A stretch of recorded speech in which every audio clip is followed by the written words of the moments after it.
이 에베소서 지금 4장 11절에서 하고 있는 게 그거예요. 그리스도께서 그들을 부르시고 그들을 보내셨다라는, 그리스도께서 교회에 선물로 주셨다라는.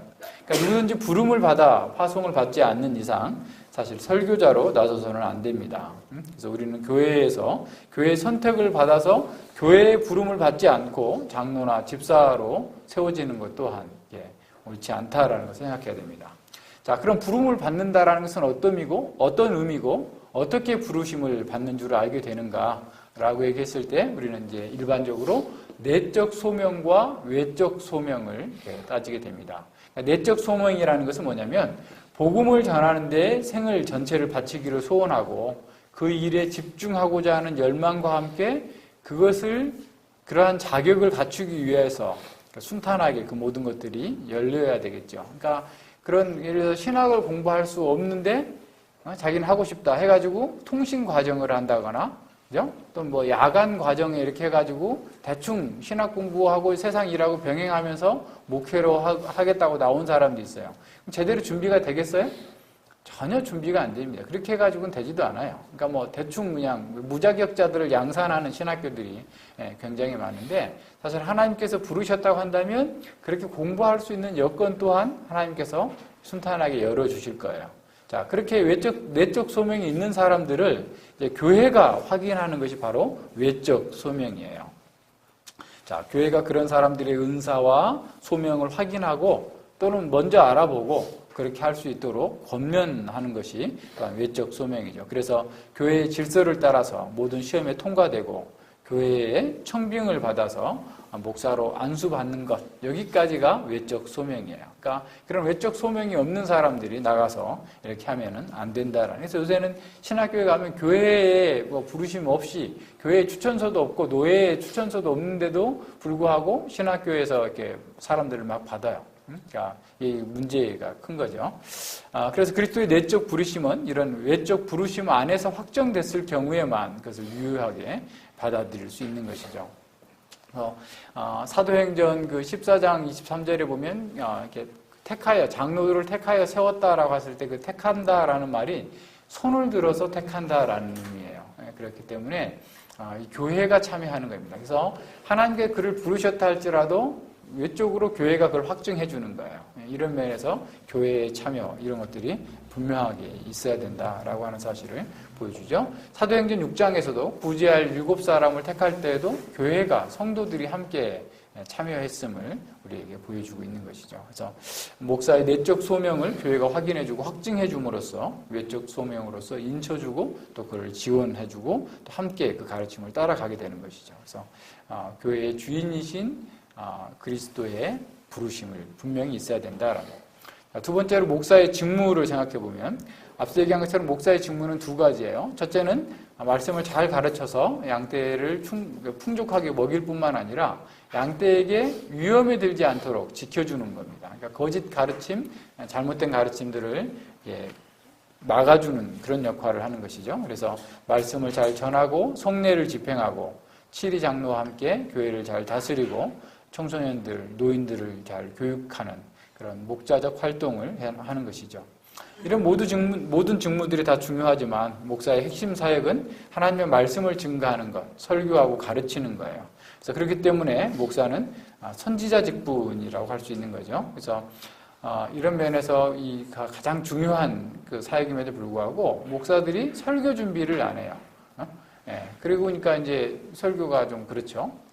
또 뿐만 아니라 이제는 이제 교회에 뭐 주일학교 부장집사가 설교하기도 하고 교사가 설교하기도 하고 뭐 이렇게 하는 이런 문제도 생기는 거죠. 그러나 이것은 설교와 목사직에 대한 오해에서 비롯된 겁니다. 엄밀한 의미에서 설교자는 목사만 설교자인 거죠. 그가 설교자이기 때문에 성례를 행할 수 있는 거예요. 말씀을 동반하지 않는 그 성례는 공허한 것이기 때문에 그래요. 그래서 목사는 무엇보다도 말씀의 증거를 위해서 부름을 받았기 때문에 최선을 다해서 말씀을 전하고 가르치는 일에 온 힘을 쏟아야 되는 거죠. 목사는 그리스도의 말씀을 증거하라고 하는 그런 영광스러운 직분을 가진 것, 그것에서 만족하는 것이 아니라 그렇게 되도록 최선을 다해야 되는 거죠.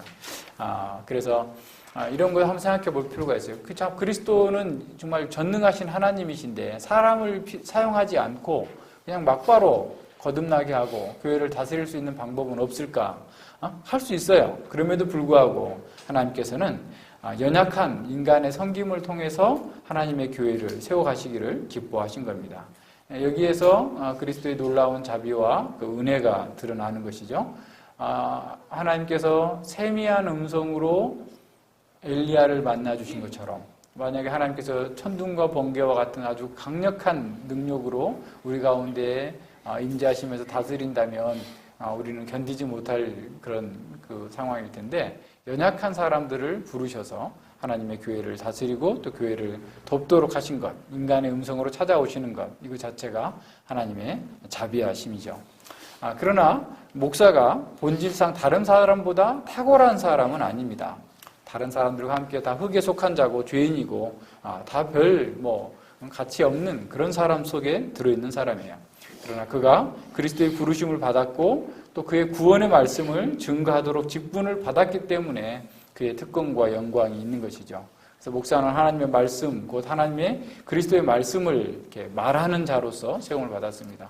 그래서 칼빈 선생님은 목사를 하나님의 입이라고 했죠. 하나님의 입, 곧 그리스도의 입이기 때문에 그의 말씀을 책임있고 성실하게 증거해야 될 책임이 있는 겁니다. 하나님의 말씀을 연구하고 바르게 해석하고 그 말씀으로 하나님의 백성들을 교훈하고 책망하고 위로하고 격려하는 일이 목사에게 주어진 일입니다. 오늘날 목사들이 예화와 또 사람들의 흥미를 끄는 감성을 자극하는 그런 내용과 방법들을 강대상에서 여과 없이 전하고 있는 거죠. 마치 설교의 목적이 사람들에게 감동을 주는 것이냐, 사람들에게 기쁨을 주는 것처럼 사람들이 원하는 것을 이렇게 하나님의 말씀과 교묘하게 섞어서 전하고 있는 거죠. 그러나 설교는 한 사람의 영원한 삶과 죽음, 축복과 저주를 선언하는 엄숙한 말씀을 전하는 그 장입니다. 이것을 사람의 어떤 유머와 인간의 감동을 위하는 것으로 바꾸게 된다면 그 사람들의 영혼을 망하게 하는 것이죠. 그래서 로이드 존슨 목사님은 강단이란 인간의 영혼의 영원한 구원과 멸망에 관계된 그리스도의 메시지를 전하는 곳이다. 그런 자리에서, 그렇게 엄중한 자리에서 어떻게 유머하고 농담하고 하면서 말씀을 전할 수 있겠는가라고 말씀하고 있습니다. 설교자는 강단에서 영원한 생명과 사망에 대한 왕의 메시지를 전하는 사람이다라는 사실을 항상 의식하고 그리스도의 종으로서 하나님의 말씀만을 바르게 증거해야 됩니다. 오늘날 목사가 해야 될 일이 점점 많아지고 복잡해지고 있습니다. 하지만 목사 직분의 핵심은 가르치는 일, 곧 설교하는 일에 있는 것이죠. 이 직임을 성실히 수행했을 때 목사는 그를 부르신 그리스도 앞에서 큰 기쁨을 얻고 그의 영광에 참여하게 될 것입니다. 그래서 앞서 얘기한 것처럼 설교는 누구나 다 할 수 있는 것이 아니에요. 설교는 그 사람의 영원한 운명에 관해서 말하는 그런 메시지이기 때문에 그래요. 그래서 설교자는 그 직임을 위해서 그리스도의 부르심을 받아야 되고, 그래서 개혁교회에서는 치리 장로나 혹은 집사가 어떤 경우를 막론하고 설교하지 않습니다. 혹 교회가 목사가 없거나 목사가 휴가 중에 있을 때에는 장로가 예배를 인도하는데 그 본교회의 목사나 혹은 같은 교단 내에 자매교회의 목사의 설교를 읽게 합니다. 아무리 신학 지식이 깊은 사람이라 할지라도 그 사람이 그 교인이 설교할 수 없게 되어 있는 거죠. 설교는 그리스도의 말씀을 대언하는 목사에게만 허락된 영역이다라고 하는 것을 분명하게 보여주는 겁니다. 목사의 설교를 읽고 예배를 드린다고 하면 너무 건조하지 않을까라고 생각할 수도 있겠죠. 그러나 그렇지 않습니다. 장로가 목사의 설교를 잘 준비해서 읽으면 모든 성도들 또한 동일한 신령한 은혜를 누릴 수 있습니다. 설교를 읽는 예배이기 때문에 성도들이 예배에 등한히 한다라고 생각할 수도 있지만 그렇지 않습니다. 성도들이 교회를 목사나 사람을 보고 나오는 것이 아니라 그리스도를 바라보고 그리스도의 말씀을 받는 것이기 때문에 누가 전하든 누가 했든 그 말씀 자체를 경외함으로 받는 것이죠. 한국 교회는 초창기에 목회자들이 많이 부족했기 때문에 전도사나 강도사에서 이렇게 설교가 됐죠. 전도사는 설교할 수 없었고 강도사에게는 이제 일정한 자격이 주어지면 이제 강도권, 말씀을 전하는 설교할 수 있는 권한을 준다 그래서 강도권을 이렇게 주게 된 것인데, 지금 뭐 사람이 많아서 강도사 제도가 필요 없음에도 불구하고 이 강도권을 이렇게 주고 있죠. 한시적인 제도인데 지금은 어떻게 보면 굳어져 있는 것이죠.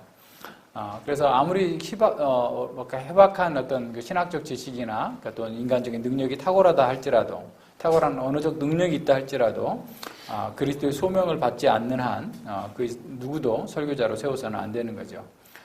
가령 법학 박사가 법률 지식이 판사보다 더 탁월하고 더 많은 그 내용들을 잘 알고 있다 할지라도 국가에서 그를 판사로 임용하지 않으면 그 판사로서의 일을 할 수 없는 것처럼, 교회가 또는 하나님께서, 그리스도께서 그를 이 설교자로 부르지 않았다면 그는 설교할 수도 없고 해서도 안 된다라는 사실을 잘 감당해야 됩니다. 물론 우리는 모든 상황 속에서 우리 주변에 있는 사람들에게 복음을 전하고 증거하는 일을 할 수 있어요. 그러나 교회에서 공적인 하나님의 말씀을 전하는 것은 그것과 다르다라고 하는 사실을 기억해야 됩니다. 그래서 교회의 설교는 그리스도께로부터 직분을 받은 자만이 수행할 수 있다라고 하는 사실을 기억해야 됩니다. 자, 목사는 성도를 온전케 하며 봉사의 일을 하게 하며 그리스도 몸을 세우는데 전심전력해야 됩니다. 디모데후서 4장 1절과 2절에 보면 하나님 앞과 산자와 죽은 자를 심판하실 그리스도 예수 앞에서 그의 나타나실 것과 그의 나라를 두고 엄히 명하노니 너는 말씀을 전파하라. 때를 얻든지 못 얻든지 항상 힘쓰라. 범사의 오래 참음과 가르침으로 경책하며 경계하며 권하라 라는 거예요. 그러니까 최선을 다해서 때를 얻든지 못 얻든지 그 일에 전심전력하라라는, 종말론적인 전망 가운데에서, 이 역사 전체를 조망하는 가운데에서 목사는 최선을 다해서 말씀을 가르치고 전해야 됩니다. 오직 하나님 말씀만이 사람을 변화시킬 수 있다. 그 말씀만이 진정으로 어떤 어려움에서도 빠져나올 수 있는 길을 보여준다라는 사실을 확신하면서 말씀을 전해야 되는 거죠. 그래서 목사는 사람들이 듣고 싶어하는 것을 전함으로써 많은 사람을 끌어모으는 것이 그의 목표가 되는 것이 아니라 하나님의 말씀을 정직하고 성실하게 전하는 것이어야 됩니다. 목사는 또한 말씀을 전할 때에도 영적인 분별력이 필요합니다. 성도들의 삶과 수준을 잘 살펴서 그들의 수준과 필요에 맞게 말씀을 전해야 되는 거죠. 고린도서 3장 2절에 보면 바울은 이렇게 말합니다. 내가 너희를 젖으로 먹이고 밥으로 아니하였노니 이는 너희가 감당치 못하였음이거니와 지금도 못하리라. 그러니까 성도들의 성장 단계에 따라서 이렇게 말씀을 줘야지, 어린 아이에게 그냥 지금 막 태어난 우리 아이들에게, 그냥 선우에게 막 이렇게 주고 갈비를 뜯게 하고 막 이렇게 뜯을 수도 없겠지만 할 수 없는 것처럼 그 성장 단계에 따라서 맞게 말씀을 가르쳐야 된다는 거죠. 그래서 부모가 아이들의 성장 단계에 따라서 뭐 분유 먹이고 우유 먹이고 또 이렇게 이유식 먹이고 단단한 음식을 먹이는 것처럼 그렇게 할 수 있는 분별력이 필요하죠. 그러니까 목회자는 어떤 사람이 거듭났는지 안 났는지, 또 영적인 성장 단계가 어느 정도인지를 잘 분별해서 그에 필요한 말씀을 증거할 수 있도록 해야 됩니다. 한 가지 더 생각해 볼 것은 아이들이 밥 먹기 싫다고 밥을 안 먹고 죽도록 만드는 부모가 없죠. 그러니까 성도들이 말씀을 공부하지 않는데도 불구하고 내비를 두고 방치하면은 안 된다라는 거예요. 그러니까 거듭났다 할지라도 성장하지 못하게 되면 어린아이처럼 세상 풍조에 흔들리게 되고 간사한 괴율과 유혹에 빠지게 되기 때문에 그렇죠. 그래서 영적으로 미숙한 어린 신자는 자신에게 정말 필요한 것이 무엇인지를 잘 알 수 없습니다. 그때 목사는 그에게 위험을 경고해주고 그리스도 안에서 성장해야 함을 반복적으로 가르쳐줘야 되는 거죠. 이런 점에서 목사는 진리에 대한 분별력과 함께 성도들의 영적 수준에 대한 분별력을 갖고 지속적으로 공부할 수 있도록 권하고 가르쳐야 되는 거죠. 그러니까 내가 공부합니까? 제가 체크합니다. 이렇게 하는 것에 대해서 내 삶을 간섭한다라고 생각하면 안 돼요. 그것은 나의 임무예요. 이것은 하나님께서 나에게 맡기신 임무이기 때문에 늘 체크하는 거고 여러분을 돕기 위한 겁니다.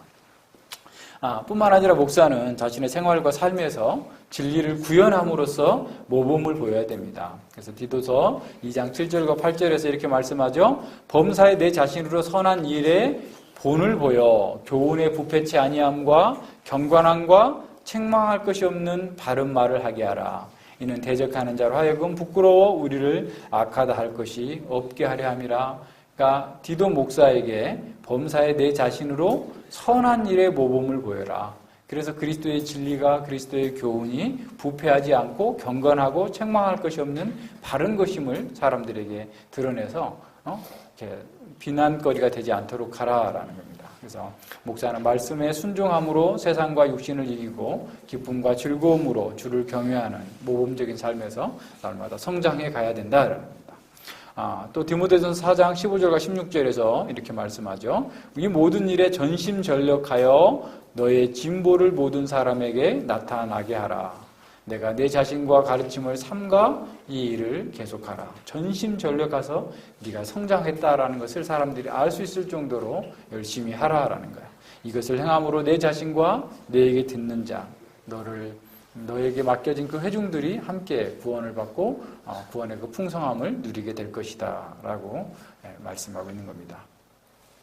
베드로 사도는 각 교회에 봉사하는 장로들에게 베드로전서 5장 2절과 4절에서 이렇게 말씀합니다.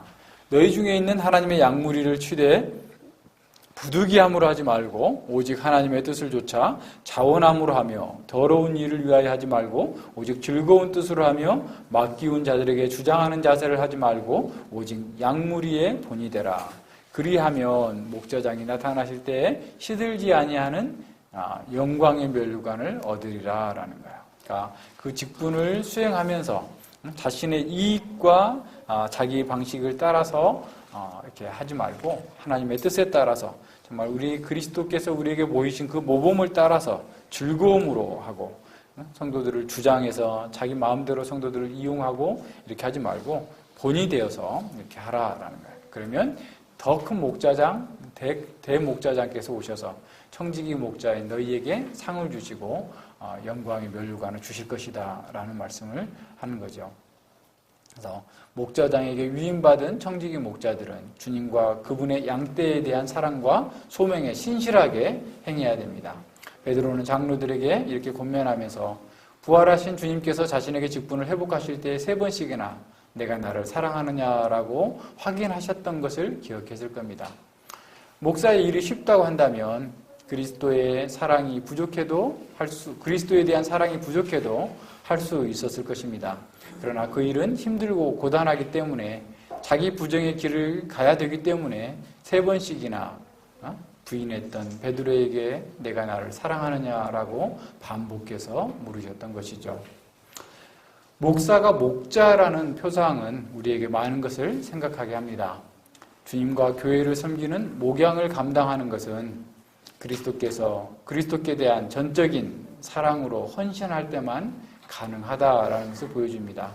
또한 목양은 그리스도의 사랑과 헌신 그리고 그 돌보심으로만 가능하다라는 것을 의미합니다. 목양을 쉽게 할 수 있는 지름길은 없습니다.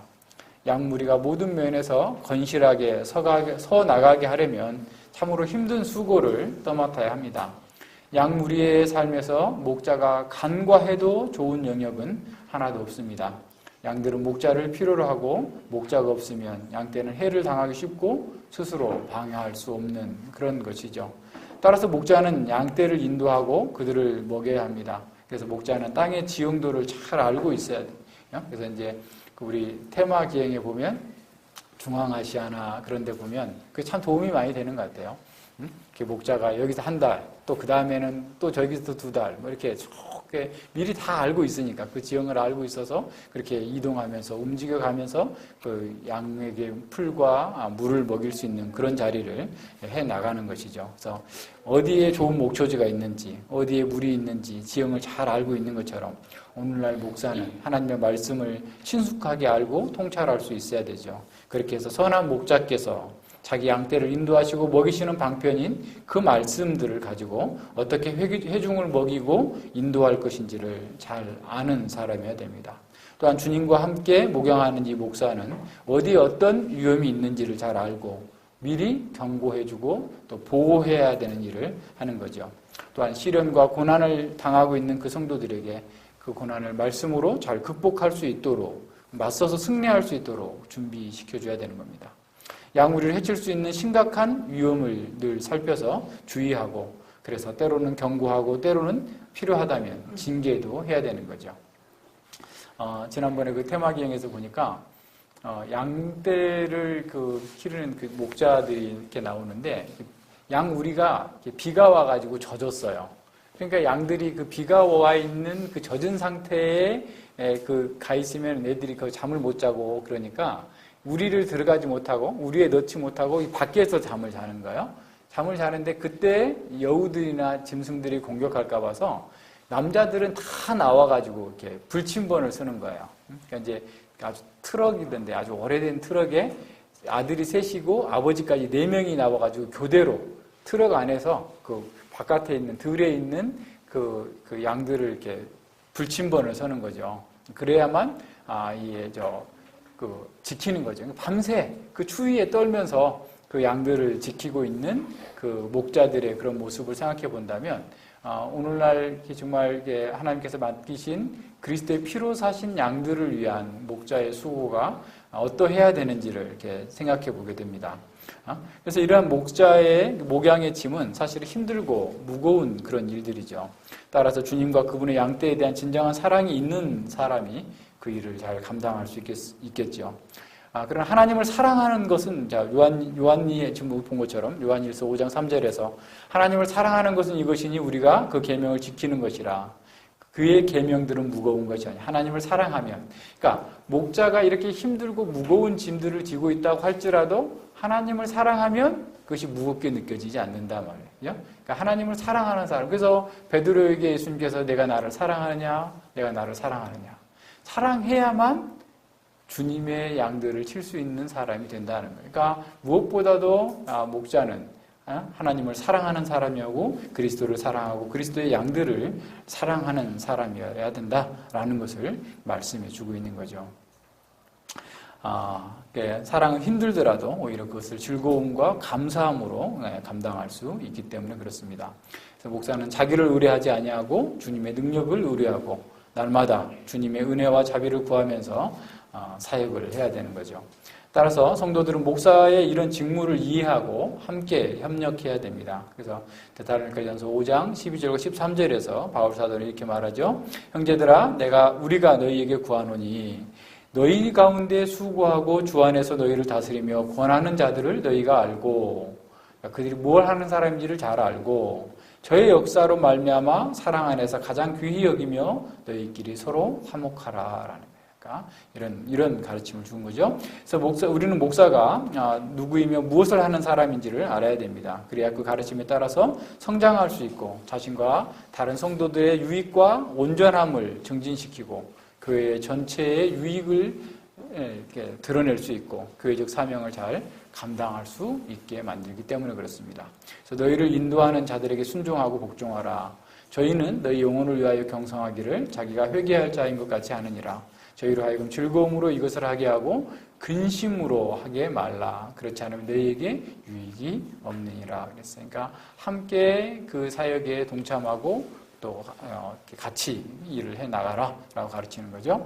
자, 우리는 그리스도의 영광이 충만하게 드러나기까지 이렇게 말씀 사역자들의 수고를 통해서 함께 자라가야 됩니다. 이를 위해서 서로 격려하고 서로 섬기면서 나아가야 되는 거죠.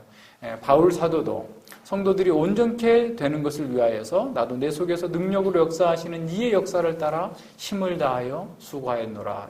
그러니까 자기 힘으로 한 게 아니죠. 그러니까 자기가 열심히 하지만 자신 속에서 성령님께서 그리스도의 사랑과 능력을 주신 걸 따라서 역사를 따라서 성령님의 역사를 따라서 힘을 다해서 수고하는 거죠. 그러니까 우리에게도 역시 마찬가지인 거죠. 그러한 것을 우리가 잘 알고 함께 교회를 잘 세워나갈 수 있도록 해야 됩니다. 네, 기도하겠습니다. 하나님 아버지 감사를 드립니다. 하나님께서 이 교회를 세우시고 이 교회 가운데 저희들을 부르시며 또 이 부르심 속에서 하나님의 그 사역들을 감당할 수 있도록 직분을 주시고 섬길 수 있도록 은혜 주셨음을 진실로 감사를 드립니다. 전능하신 하나님께서 이 모든 것들을 다 하실 수 있음에도 불구하고 우리처럼 연약한 자들을 택하셔서 하나님의 직분을 맡기시고 그 일을 하게 하셨사오니 아버지여 저희들이 그 일에 최선을 다할 수 있도록 온 교회가 하나가 되어서 참으로 주님의 뜻을 이루는 그런 온전한 공동체가 되고 주님의 영광을 드러낼 수 있도록 그리스도의 장성한 분량이 충만하기까지 우리 속에서 하나님의 역사가 이루어질 수 있도록 함께하여 주시옵소서.